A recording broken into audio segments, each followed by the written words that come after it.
Hello guys, welcome to IS Darbar. We are going to start our news discussion today. तो 18th episode है और 26th अगस्त है. Important news को discuss करने वाले हैं हम लोग. I hope I am visible now. Are you guys able to see me? Yeah. So we are going to start our news today, right. किसी को कोई प्रॉब्लम हो तो वो चैट में मुझे पूछ सकता है. एंड अब हम लोग डेली 9 AM पर लाइव होंगे, राइट, मॉर्निंग में. तो आज स्टार्ट करेंगे आज का पहला न्यूज़. तो आप में से कितने लोग हैं जो डेली न्यूज़ डिस्कशन को देखते हैं? आंसर मी कितने लोग हैं जो डेली न्यूज़ डिस्कशन को देख रहे हैं? और जो भी नए लोग यहाँ पर आ रहे हैं वो डेली 9 AM पर जुड़ जाएंगे हमारे साथ live current affairs news discussion में, ठीक है. वेरी गुड मॉर्निंग अंकुश, वेरी गुड मॉर्निंग एवरीवन. चलिए स्टार्ट करते हैं आज का न्यूज़. राइट, सभी लोग जुड़ रहे हैं. तो कल से थोड़ा और टाइम पे रहेंगे हम लोग, ठीक है. तो स्टार्ट करते हैं आज का न्यूज़. आज का पहला न्यूज़ है privatisation of public sector bank. Okay, just wait. तो आज का फर्स्ट न्यूज़ है privatisation of public sector bank. हम लोगों ने एक दिन और डिस्कस किया था पब्लिक सेक्टर बैंक के बारे में और उसके प्राइवेटाइज होने की न्यूज़ पहले भी आई हुई है, राइट. तो पब्लिक सेक्टर बैंक के प्राइवेटाइज होने पर आरबीआई ने क्या कहा था? आपको याद है, हमने उस दिन डिस्कस किया था कि आरबीआई ने क्या कहा था. आरबीआई ने कहा था कि आप अगर बहुत ज़्यादा संख्या में जो सरकारी बैंक हैं उनको प्राइवेट कर देंगे तो इससे नुकसान हो सकता है, राइट. जितना फ़ायदा आप सोच रहे हैं उतना फ़ायदा तो नहीं होगा, बल्कि आपका नुकसान हो सकता है. तो अब यहाँ पे आज की जो न्यूज़ है उसमें हम लोग जानेंगे कि प्राइवेटाइज होने का मतलब क्या होता है, पब्लिक सेक्टर बैंक्स में क्या कमियां हैं. तो we are going to discuss that. तो दो बैंकों को अभी यूनियन बजट 21-22 में प्राइवेटाइज करने की बात कही गई है. मतलब सरकारी बैंक जो हैं वो प्राइवेट बैंक्स में हो जाएंगे, बदल जाएंगे, निजीकरण उनका कर दिया जाएगा, ठीक है. तो निजीकरण क्यों किया जाता है या क्या इसका मतलब होता है? देखिए, जब ओनरशिप का ट्रांसफ़र हो जाए, ठीक है, ओनरशिप का ट्रांसफ़र हो जाए, इसके अलावा जो गवर्नमेंट के कंट्रोल में बिजनेसेस थी वो किसी प्राइवेट प्रॉपर्टी के हाथ में चली जाती है, तो उसी को हम प्राइवेटाइजेशन बोलते हैं, निजीकरण बोलते हैं. इसमें ट्रांसफ़र हो जाता है, पावर का ट्रांसफ़र हो जाता है किनके पास? निजी क्षेत्रों के पास, ठीक है. और पब्लिक सेक्टर में क्या होता है कि 50% से ज़्यादा शेयर जो होता है वो सरकार के पास होता है, उनको पब्लिक सेक्टर बैंक बोलते हैं, ठीक है. तो अब यहाँ पे कुछ और इम्पोर्टेंट चीज़ें देखते हैं. हाँ, मोहन सिंह, बोर्ड पर पढ़ाया करो. बिल्कुल बोर्ड पर आएंगे, पहले यहाँ पे आप कंसंट्रेट करिए, थोड़ा सा न्यूज़ ध्यान से देखिए जो आपको पढ़ाया जा रहा है और कॉपी में नोट करते चलिए, बिकॉज आपके लिए बहुत ज़रूरी है ये, ठीक है. डिफरेंस क्या होता है पब्लिक सेक्टर और प्राइवेट सेक्टर बैंक में, वो देख लेते हैं. पब्लिक सेक्टर बैंक में आपको मैंने बताया कि गवर्नमेंट होल्ड करती है 50% ओनरशिप, ठीक है. 50% जो शेयर होगा वो गवर्नमेंट के हाथ में होगा, यानी कि सारा कंट्रोल किसके पास होगा? गवर्नमेंट के पास होगा. तो आपको पता होगा कि जब सरकारी जगह पे आप काम करते हैं, सरकारी चीज़ें होती हैं, तो वहाँ पे आपका जो एटीट्यूड होता है वो भी काफ़ी नॉर्मल सा होता है. आप आज काम करेंगे, टाइम हो गया तो घर चले जाएंगे, फिर कल आएंगे काम करने के लिए. सरकारी बैंकों में एकदम नियम कानून होते हैं, 3 बजे के बाद आप पैसे जमा नहीं कर सकते, निकाल नहीं सकते, ये सारी चीज़ें होती हैं. लेकिन प्राइवेट सेक्टर बैंक में क्या होता है? अब प्राइवेट को तो बिजनेस लाना होता है, राइट. प्राइवेट कहीं पर भी होगा तो वो अपने इनकम के लिए फाइट करेगा, उनको बिजनेस लाना होता है. तो वो लोग क्या करते हैं? पूरे तन मन धन से काम करते हैं. उनके पास प्रॉपर बिजनेस को मैनेज करने के लिए लोग लगे होते हैं, रिलेशनशिप मैनेजर होते हैं. अपने कस्टमर्स को वो लोग कॉल करते हैं, इंडिविजुअल्स को प्रायोरिटी दी जाती है बहुत ज़्यादा, राइट. तो अब उससे ये फ़ायदा होता है कि लोगों को उनके मन की चीज़ें मिलती हैं. बैंक में जब वो जाते हैं तो उनका पैसा भी कुछ हद तक सुरक्षित रहता है, ऐसा कह सकते हैं. वो जब चाहें उनको जो लिमिट होती है पैसे को ट्रांजैक्शन करने की, निकालने की, रखने की, वो भी ज़्यादा होती है. तो इस तरीके से प्राइवेट सेक्टर बैंक का जो काम होता है वो जल्दी होता है एज कंपेयर टू सरकारी बैंक, पब्लिक सेक्टर बैंक, ठीक है. तो इस वजह से सरकार भी ये सोच रही कि भाई जब प्राइवेट वाले अच्छा काम कर रहे हैं तो चलो बैंकों को प्राइवेटाइज कर दिया जाए. और अगर प्राइवेटाइज कर दिया जाएगा तो क्या होगा? ज़्यादा फायदा मिलेगा, ठीक है. लेकिन आरबीआई ऐसा नहीं मान रही. आरबीआई मान रही कि आप प्राइवेटाइज करिए बट कम लेवल पर। आप अगर इतना ज़्यादा प्राइवेटाइज करेंगे तो आपके कंट्रोल से चीज़ें बाहर चली जाएंगी, because it is all about money, right. Bharat में State Bank of India SBI है जो कि लार्जेस्ट पब्लिक सेक्टर बैंक है। ये एक फैक्ट है जिसको कि आपको याद रखना है, ठीक है।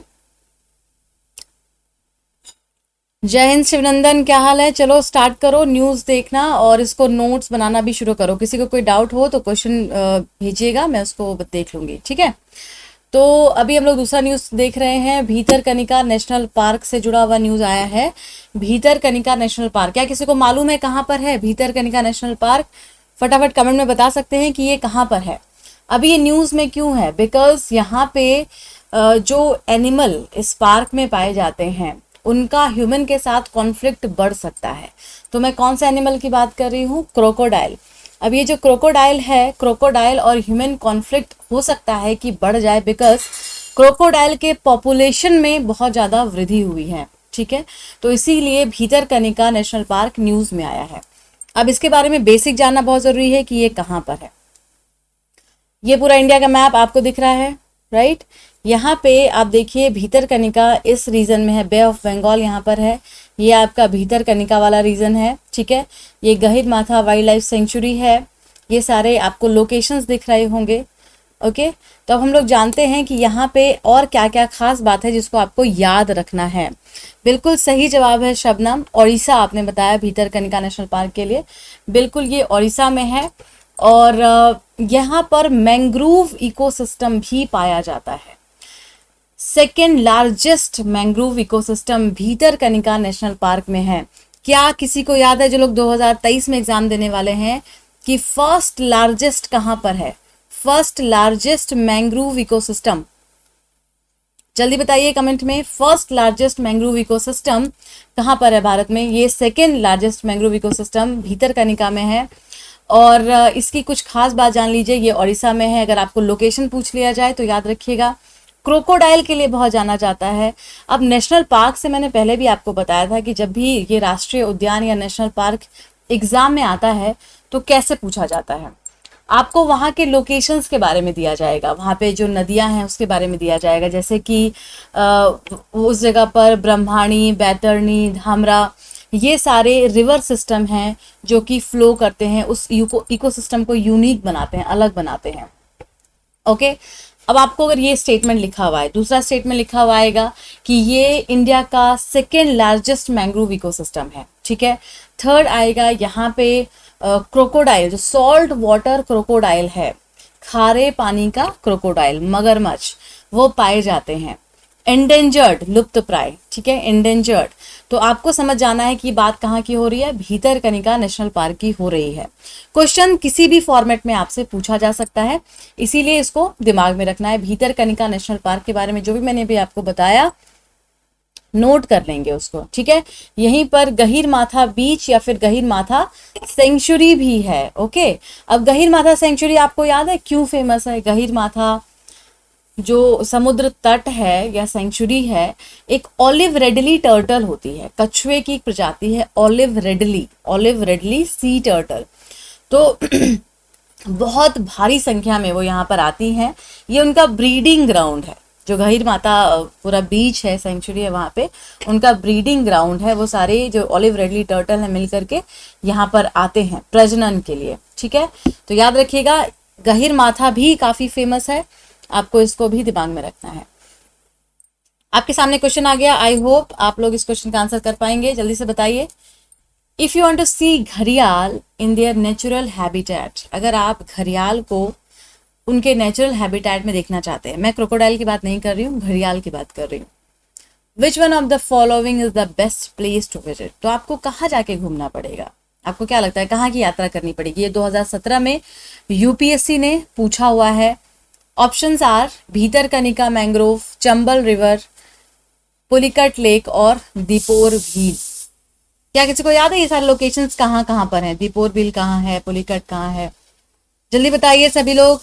नूर आलम, फरमान, करिश्मा, आंसर कीजिए। सानिया, प्रवीण, सारे क्लास वाले बच्चे आए हुए हैं। चलिए बहुत अच्छी बात है। आप लोगों को क्लास में भी अब मिल जाएगा वहाँ पर, जब क्लासरूम से क्लासेस होंगी तो आप लोग ऐप से कीजिएगा उसको। अभी फटाफट से आंसर बताइए। घड़ियाल अगर आपका देखने का मन हो तो कहाँ जाना पड़ेगा? तो अभी हमने डिस्कस किया कि भीतरकनिका मैंग्रोव जो है वहां पे तो क्रोकोडाइल, सॉल्ट वाटर क्रोकोडाइल मिलते हैं, राइट? तो घड़ियाल इज समथिंग डिफरेंट। घड़ियाल जो प्रजाति है वो कहाँ मिलती होगी? तो इसका मतलब ए तो इसका आंसर नहीं होगा, ठीक है। अब आपको 3 में से चुनना है कि इसका आंसर चंबल हो सकता है, पुलिकट हो सकता है या दीपोर भील हो सकता है। तो इसका सही आंसर ऑफ कोर्स बी है। सभी लोगों ने बताया है बी अपना answer. Chambal river is the absolutely right answer. Okay, B is the right answer. Chambal के बारे में थोड़ा सा और बता दें आपको। नेशनल चंबल सेंचुरी, इसको नेशनल चंबल घड़ियाल वाइल्ड लाइफ सेंचुरी भी बोलते हैं, ठीक है, याद रखिएगा। घड़ियाल के लिए स्पेसिफिकली, किसी को याद है मैंने बताया था कि वन्य जीव अभ्यारण्य जब घोषित करना होता है, जब वाइल्ड लाइफ सेंचुरी घोषित करना होता है, तो वहां पे किसी एक पर्टिकुलर स्पेसीज के लिए किया जा सकता है, राइट? जैसे किसी पक्षी के लिए, किसी पशु के लिए। तो घड़ियाल के लिए जो चंबल वाइल्ड लाइफ सेंचुरी है उसको वाइल्ड लाइफ सेंचुरी बनाया गया था। ओके, कहाँ पर है ये? तो MP, Rajasthan, UP are the protected area in the northern India of the protection of critically endangered घड़ियाल। Please mind it, please record it कि घड़ियाल जो है उसका जो स्टेटस है वो सीआर है, क्रिटिकली एंडेंजर्ड है। याद हो रहा है किसी को? समझ में आ रहा है? क्रोकोडाइल का मैंने क्या बताया? एंडेंजर्ड। याद है? क्रोकोडाइल, सॉल्ट वाटर क्रोकोडाइल क्या है? एंडेंजर्ड है। और जब हम बात करेंगे घड़ियाल की तो वो क्रिटिकली एंडेंजर्ड है। याद रखिएगा, लिख लीजिए। आगे बढ़ते हैं अगले न्यूज पर। निक्षय पोषण अभियान। निक्षय किसको बोलते हैं भाई? हिंदी माध्यम वाले फटाफट बताइए। हिंदी माध्यम वाले, निक्षय, निक्षय मतलब क्या होता है? निक्षय अगर कहीं पर वर्ड आ गया, निक्षय का मतलब क्या होगा?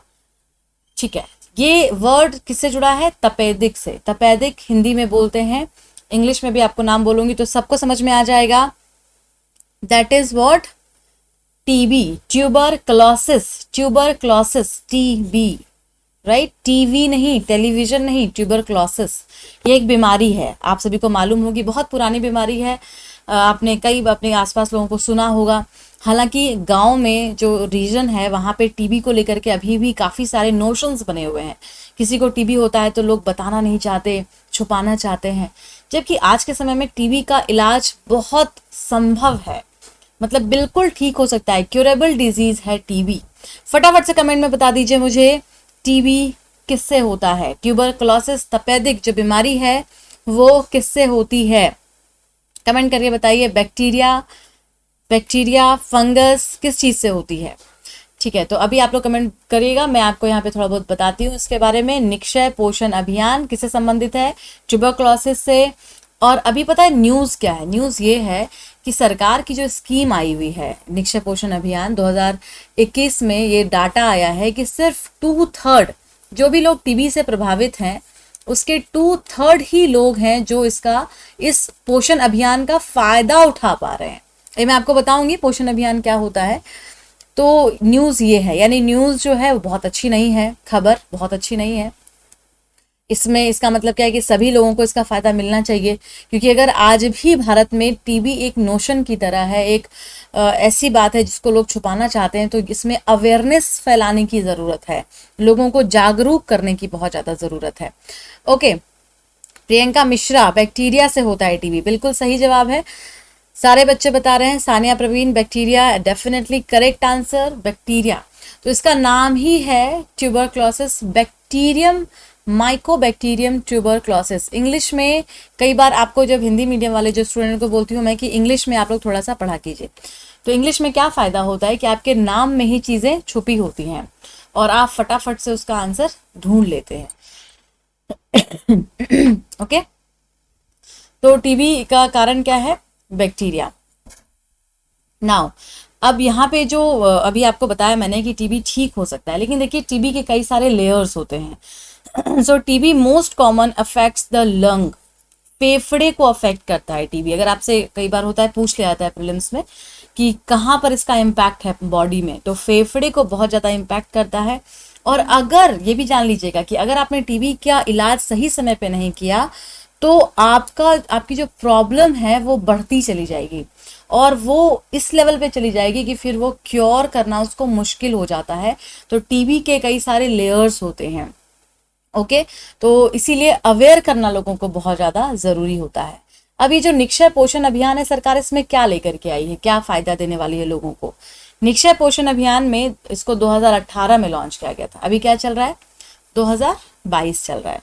तो 2018 में जब इसको लॉन्च किया गया ministry of health and family welfare के द्वारा, देखिए ये वाली जो मिनिस्ट्री है हेल्थ एंड फैमिली वेलफेयर, वो क्या करती है, लोगों को जो भी बीमारियां होती हैं उनको कैसे बचाया जाए, उसके लिए क्या स्कीम्स लाया जाए, लोगों को क्या हेल्प किया जाए, उसके लिए ये मिनिस्ट्री जिम्मेदार होती है।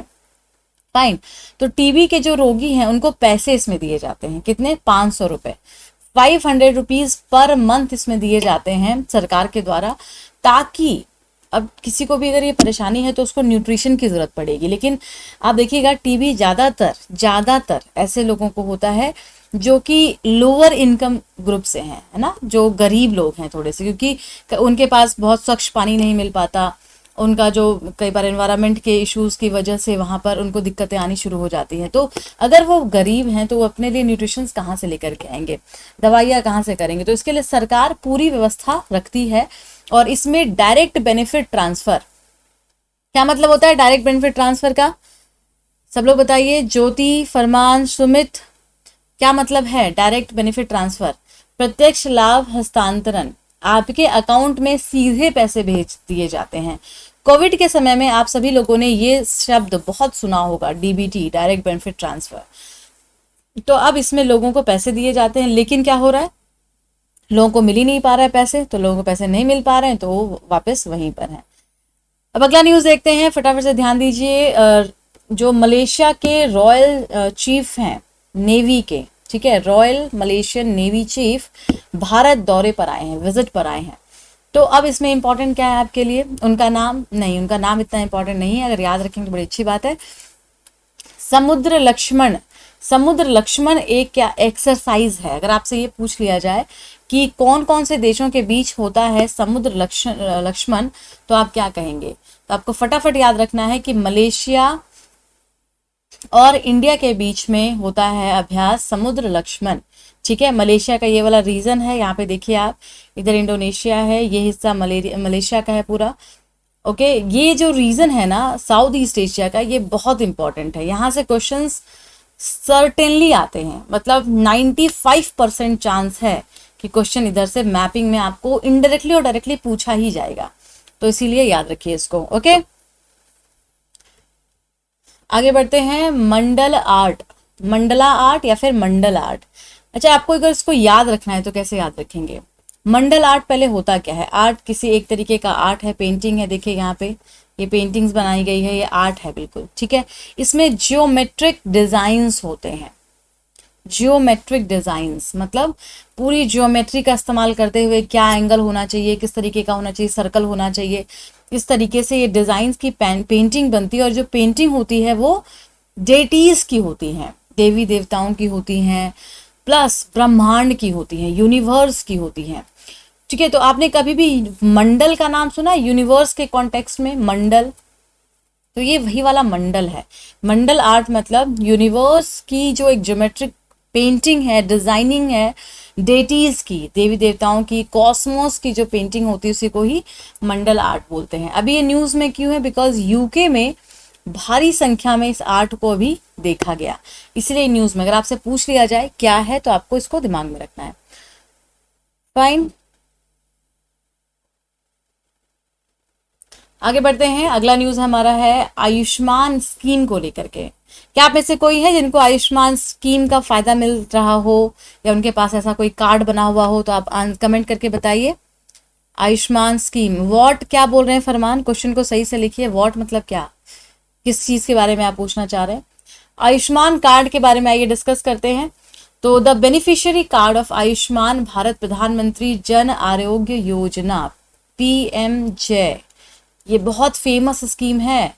आपको पता है जब इलेक्शन होने वाला था दोबारा से, आपके 2019 का जब इलेक्शन हो रहा था, तो इस स्कीम ने काफ़ी बड़ा रोल प्ले किया था, क्योंकि उसमें क्या हुआ है कि जितने भी गरीब वर्ग के लोग हैं, जो भी लोअर इनकम ग्रुप में लोग आते हैं, उनको ये फायदा मिलता है। इंश्योरेंस दे रही है सरकार, बोल रही है कि अगर कोई बड़ी बीमारी हो रही है, देखिए इसमें होता है प्राइमरी, सेकेंडरी और टर्सरी। फर्स्ट लेवल ऐसे याद रखिए, सेकेंड लेवल, थर्ड लेवल, ठीक है। पहला लेवल है जहाँ पे कि लोगों को हल्का सर्दी खांसी जुकाम इस तरीके की परेशानी आए तो जा कर के वो अपने अपने पास में एक सेंटर होगा, हेल्थ वेलनेस सेंटर होगा, वहाँ जा कर के दवाइयाँ वगैरह लेके चले आएँ, ठीक है। लेकिन अगर प्रॉब्लम्स बढ़ गई, किसी की प्रॉब्लम्स इतनी बढ़ गई कि उनको हॉस्पिटल में एडमिट करना पड़ा, खर्चे बहुत सारे आ गए, 1 लाख, 2 लाख, 2.5 लाख। अब जिनके पास की वो डेली का 100 रुपया या 200 रुपये की मजदूरी करते हैं, उनके पास 1.5 लाख रुपए कहाँ से आएंगे, राइट? बहुत मुश्किल है आना। तो ऐसे में उनके पास सरकार ने क्या किया, ये आयुष्मान कार्ड बनवा दिया पीएम जय के माध्यम से। देखिए 2 स्कीम होता है इसमें, एक हेल्थ वेलनेस सेंटर का और दूसरा पीएम जय, प्रधानमंत्री जन आरोग्य योजना। आयुष्मान भारत के तहत ये 2 कंपोनेंट आते हैं। अब उनके पास ये कार्ड है, अब वो जाएंगे, कार्ड को दिखाएंगे और हॉस्पिटल का जो भी खर्चा है, अगर उनको कोई बहुत बड़ी बीमारी है और एडमिट हो गए हैं, तो वो सरकार भरेगी उस हॉस्पिटल को, ठीक है। हालांकि इसकी धांधली भी बहुत ज़्यादा हुई, लेकिन लोगों के लिए, जो आम जनता थी, उनके लिए बहुत फायदेमंद हो गया। एक तरीके से बहुत रिलैक्स हुए वो लोग कि अगर कोई बड़ी बीमारी होती है किसी को, तो वो अपना इलाज करवा सकते हैं, बहुत दिक्कत की बात नहीं है। और ये एक सेंट्रली स्पॉन्सर्ड स्कीम है। कितने लोगों को मालूम है सेंट्रली स्पॉन्सर्ड स्कीम का मतलब क्या होता है? Centrally sponsored scheme, centrally sponsored एक ऐसा स्कीम है जहां पे कि सेंट्रल गवर्नमेंट, केंद्र सरकार, ठीक है, केंद्र सरकार और स्टेट गवर्नमेंट, राज्य सरकार, दोनों ही पैसे देती है, ठीक है, with some central sector components. इसमें कुछ सेंट्रल सेक्टर कंपोनेंट हैं, प्लीज ध्यान रखना है आपको मैं क्या बोल रही हूँ। ये जो स्कीम है सेंट्रली स्पॉन्सर्ड स्कीम है, राज्य सरकार, केंद्र सरकार दोनों पैसे देगी, लेकिन कुछ जगह पर ये सेंट्रल सेक्टर है, मतलब सिर्फ केंद्र सरकार वहां पर पैसे देगी। तो ये कुछ नए कंपोनेंट्स इसमें ऐड किए गए हैं, दिमाग में रखना है, ठीक है। तो आज के लिए इतना ही करते हैं। Thank you so much. थोड़ा सा डिस्कशन को आगे और बढ़ाएंगे, बट अभी चूंकि क्लास स्टार्ट होने वाली है इंडियन सोसाइटी की, तो आप लोग उसको वहाँ पे ज्वाइन कीजिए। आज के लिए इतना ही। Thanks lot, keep studying.